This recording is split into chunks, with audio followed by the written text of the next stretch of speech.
Welcome to part 19 of the 2023 NFL Draft and Review. Today we are going to be taking a look at the New York Giants draft class. And my initial impressions for this is that the Giants are doing pretty much what the Cowboys are doing. They're kind of almost standing pat, hoping they get lucky and there's a move or two to account for maybe cheaping out on some players in the near future. So we'll begin this with cornerback Deonte Banks out of Maryland.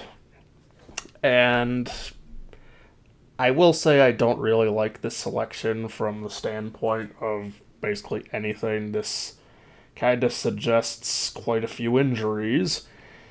Not a bad tackle stat, but what I focus on here is this is atrocious. 2 interceptions in 4 years, 11 pass deflections, and most of that was in the last season. The Giants were just tied dead last for the least interceptions in the NFL, and that does make it harder, I think, when your team is not able to get turnovers because basically you are forced to stop a team the traditional way of making them punt the ball. And obviously that's the idea, but obviously that means that your defense has a higher chance of being on the field longer, thus a higher chance of your defense cracking like an egg. And that is pretty much what happens to the Giants at times when they, lose to teams with elite offenses. The Eagles, I'm pretty sure, tore through them twice last year. So they didn't really, I think, get something to change the fact that they're really not, seemingly too good at getting turnovers. But we'll go over here and see, because I did take a look at the roster here. It doesn't really look like the Giants have too much to keep Banks out of the, at least being on the field. So we're probably going to see this guy, so here we go. He's out here today. Talk about a hit. There's one. Deonte Banks making the most of his playing time. Well, that's a textbook tackle. You can hear this. Gets his head right in there. Sending the seniors out the right way. Lewerke intercepted. Second interception he's thrown today. Deonte Banks there. Fourth turnover in the opening quarter? Yeah, the young guy Deonte Banks, the corner who hasn't had a ton of time on the football field, does a really nice job undercutting.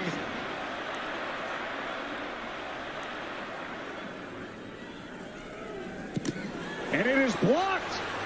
And here's the return. Bennett. It was going to be two one-way, but instead, two the other way. Deonte Banks came in and blocked the extra point. And then Bennett returns it all the way. You notice that everything McCarthy is completing has been underneath because the coverage is sinking so far deep. First down and 10. McCarthy lobs it down the field. Incomplete. Great coverage by Deonte Banks. And Banks is an excellent corner. They feel like they are really good at corner with Deonte Banks, number 3, on the other side, Ja'Cory Bennett. Here, Roman Wilson gets a bit of a step, but look at Banks. Just catches up right away, gets on his hip. That should have been picked off. Bazelak off play action to the sideline, and it's intercepted. This is Deonte Banks. First down and 10, Maryland. What Deonte Banks does so well here, he knows he needs to use the sideline to his advantage. First third down of the day for the Scarlet Knights. They try to get it on the ground. That Maryland defense, though, standing tall. And Monangai may have came up just short. Deonte Banks in the mix. He was very active against Ohio State last week.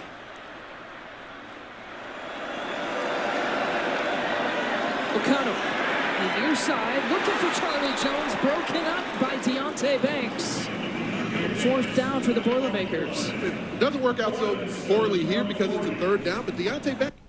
Okay, so it looks like he does a pretty good job of keeping with his man one-on-one, making them work for it, which is something I do like to see, but this Giants secondary needs somebody that can make some plays. You're just...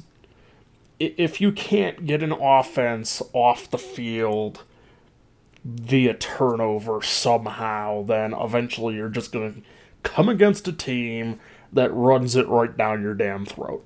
And that, I think, is a problem that the Giants have. I don't see much reason to believe that problem's going to change unless Banks can work on his hands. So, not a bad selection, but at the same time, not one that I really think helps the Giants overcome the competition that's in front of them.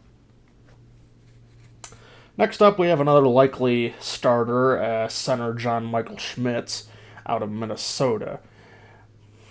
The Giants have not had a particularly good offensive line for a couple of years, but I think it did improve a bit last year, and center I do regard as basically the easiest position on the offensive line to play, so this probably won't hurt it, even if he's not good enough to be the starter as I would expect, so here we go.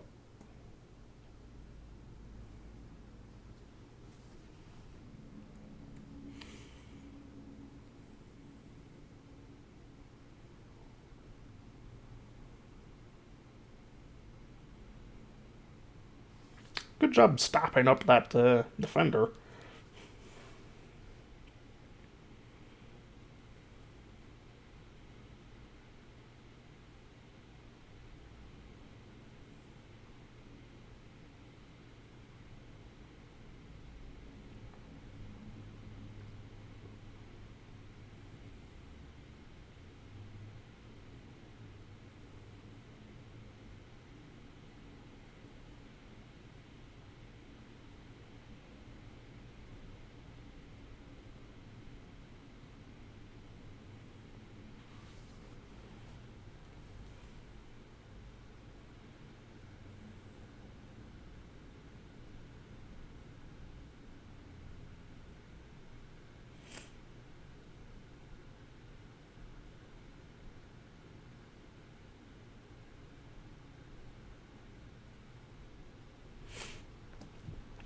Okay, so what I notice here is that Schmitz seems very good at making sure that he picks up and stays on somebody. There was a play there where he pretty much got thrown to the side and just put him in better position to block the guy as the running back went around that corner.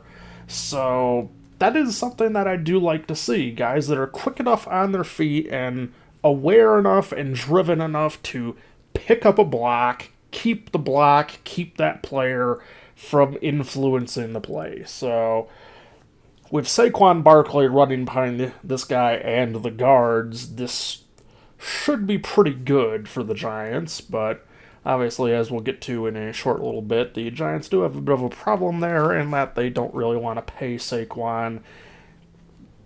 It is justifiable, but at the same time, it's just fucking pony up. You're not going to get a better running back in any near future sort of scenario.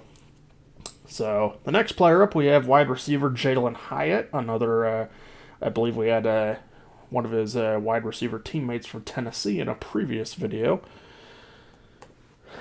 That doesn't really give me a great bit of enthusiasm for this because Tennessee didn't really look like they were exactly supremely throwing the ball, but Hyatt does have a pretty good stat line here, especially in that senior year. 67 catches, 1,200 yards, 15 touchdowns.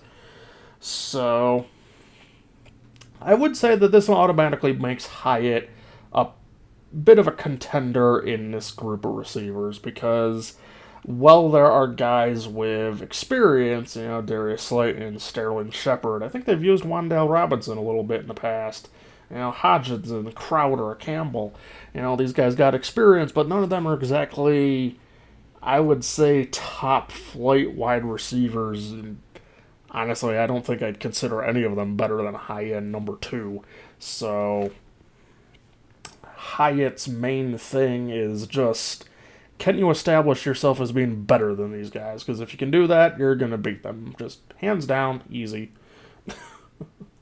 But, like I said, we'll see if you can do that. Here's Keaton. Hooker toward the end zone. What a catch! Inside the 5-yard line for the year, and an unbelievable... Hooker well protected. Wide open is Hyatt running free. A total bust and a quick strike for the Volunteer.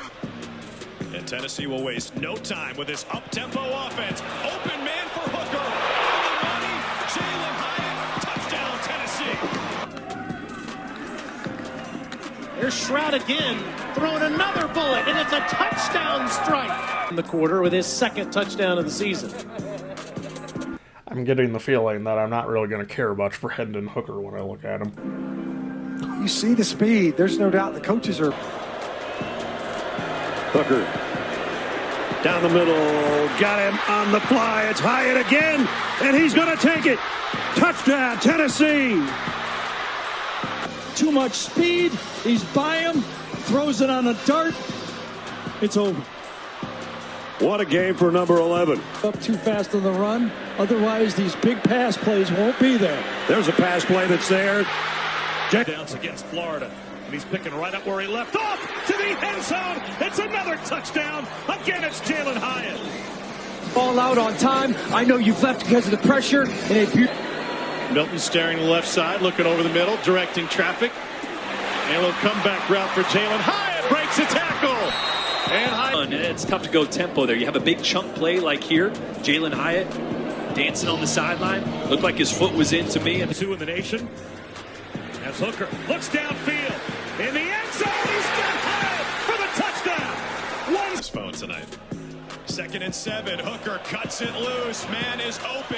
It's caught. Guess who? Yeah, I really like this pick already because what I've seen here is something that I don't often see that much of. A receiver that can straight up burn SEC defenses. And this guy didn't just burn, like fucking Ole Miss or something. That guy got Alabama like 2 or 3 times. That's pretty damn good. So, given the situation for the Giants, I wouldn't be surprised if we see Hyatt.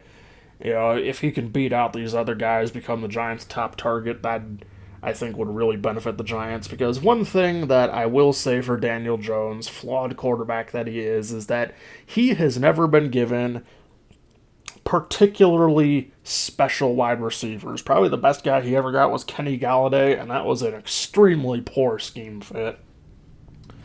So Galladay ended up looking like shit. So I think that if this guy can fit in with the Giants, establish himself, then he could maybe even be the number 1 that the Giants haven't really had since Odell Beckham Jr. left the building. So that's just how I see that. Next up, we have a running back, Eric Gray, and this brings me to what I was talking about with Saquon Barkley. Barkley, I think, is on the franchise tag. They're going to have to pay him or let him go at some point in the very near future, so I see this as kind of an insurance pick.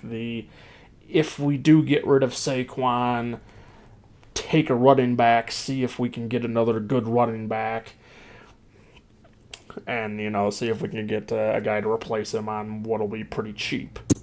Because I think, fifth round pick here instead of a, top 5 pick like Saquon was.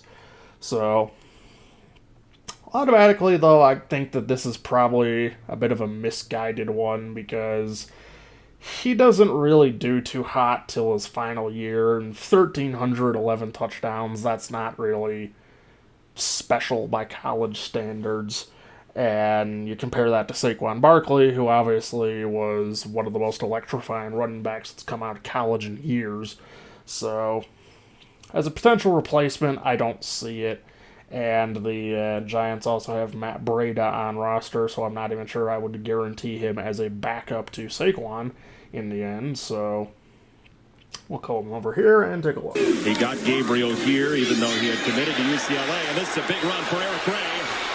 Down the sideline, Gray slams on the brakes and had surprises in camp. Braden Willis did a terrific job. That's one they snapped it before the chains were actually set. And Gabriel puts it right on the... Gray to tailback. Carving and shimmying for a first. There we go. DJ Miller. Oh. Big run. Cut back at the 45. It's a foot race for Eric Gray. And finally lassoed down. Situations like this, you have to get them on the ground. Watch him make and miss where he plants his foot in the ground. And they'll run it. Gray with room. First down and more. And the handoff straight ahead. Gray finally chopped down. What a tackle. Nah, this speaks of a situational player to me. This is not a Saquon replacement at all. I have seen so many running backs in my time that would have taken most of the runs we've seen here. Those would have been touchdowns. You know, those would have gotten 20 more yards. Those would have been touchdowns. It's just, this guy does not have the speed to really wow anybody, and doesn't really have, I think, the skill set to make up for that as some other running backs do. So, also, okay utility in the receiving game, but not enough, I think, to really carve a roll out for him. So, next up we have cornerback Trey Hawkins III out of Old Dominion. This, I think, is more of a depth thing, because I don't see many players get drafted out of Old Dominion. So, yeah, that is an absurd amount of tackles for a corner, 2 interceptions, the 12 pass deflections. You know, it says that in this year he didn't really play. It says they listed him as a safety, but he's a corner here. But these numbers, I think, here imply he's still kind of playing more safety than corner. So, yeah, this is a depth pick. But in fairness, we'll take a look just in case. Nearly caught off the deflection. Hawkins able to get a hand in there. And Hawkins 6'3". Those two fighting for the ball. Hawkins winning on that big sign and a big shoulder hit. Trey drills him right with the shoulder pad. Good defense by Trey Hawkins. He's been busy tonight. Pass called by Stearns. Hawkins will bring him down. Wilson keeps it. That's going nowhere. Trey Hawkins III blows it up right on top of the W, and it's ODU football. Yeah, like I said, I don't really see too much there. This is just your classic depth pick, and they've got enough depth at corner that I think this guy could maybe even end up a third string sort of guy, so not much to see there. Next we have nose tackle Jordan Riley. This was another one that kind of was a bit of a struggle to find anything on, so I'm not really... Oh, Jordan Riley. Usually it's spelled with an A. People like changing things up to be special, I guess. But, again, this is another, backup third string sort of player. The Giants have guys at this position that have experience that aren't going to be replaced anytime soon. And this is just really sad for a interior defensive lineman stat line. That's almost no impact on the run game, no impact on the passing game, doesn't really get involved in anything else. So this is just kind of a situational, maybe a third, fourth down and short type of guy, but that's still not good because that's kind of the point of those positions and situations, to stop guys from getting that yard or two. So I'm not expecting to see anything here. Oregon has not fumbled it very often this year. Rising's pass tipped up, and that's intercepted. The very first play after the Oregon turnover, the Utes get... My, oh my. Well, this is one pass deflection caused an interception, but only did that once.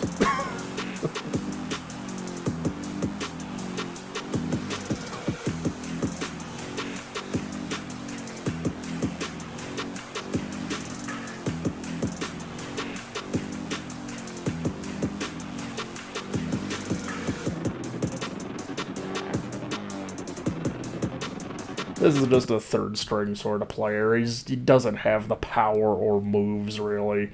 I don't see much to coach here. Expect this to be a practice squad rider, probably. That brings us to the final selection. Safety, Gervarius Owens out of Houston. This is another pretty obvious backup selection. They've got their guy at free safety, where this at least lists him. That is almost a mid-tier inside linebacker tackle number, which is not what I want to see from a safety. Low interceptions, low pass deflections aside from 1 year. Doesn't do bad when he gets the ball in his hands, but, you know. Yeah, just not enough activity overall, but at least someone that might make the team, unlike the previous pick. Here. Mordecai gets one on first down to his big play threat. Rashee Rice. Ball is out, though. It's available. Gardner. Love the move. How about that quick move? Woo! Another quick move. We talked about that guy's over 200 pounds. Got to secure the ball, though. Here in Dallas. Dallas's team is putting up some points tonight. Entering the Purdue-Syracuse replay from earlier today. Kansas across midfield for the first time. Owens with a big hit. Safety boy, they will come up and lay some lumber on you. Owens there from that high. Rodgers. Hennigan off play action. Somehow the pass is caught. That'll move the chain. Skates has it into Houston territory. Big play by Joseph Skates and a nice tackle. They are happy to have him back this week. Talking with Doug Belk 2 days ago. From the end zone, letting it fly deep, and it is intercepted. Taken out of the air by Gervarius Owens, and there he goes. And Houston's going to meet, and the first thing that they're going to talk about, Tim, after this great hands play and catch, high point in the ball. To get the ball back. It doesn't get any more good athletic play. Also to try to work its way back into the game. 7 on the board. Bryn with a slant, and it's going to be intercepted and not here. Far sideline goes Owens with a convoy. And Jordan in high school. A faster offense to the air. Picked off. Again. Houston with another takeaway. Gervarius Owens.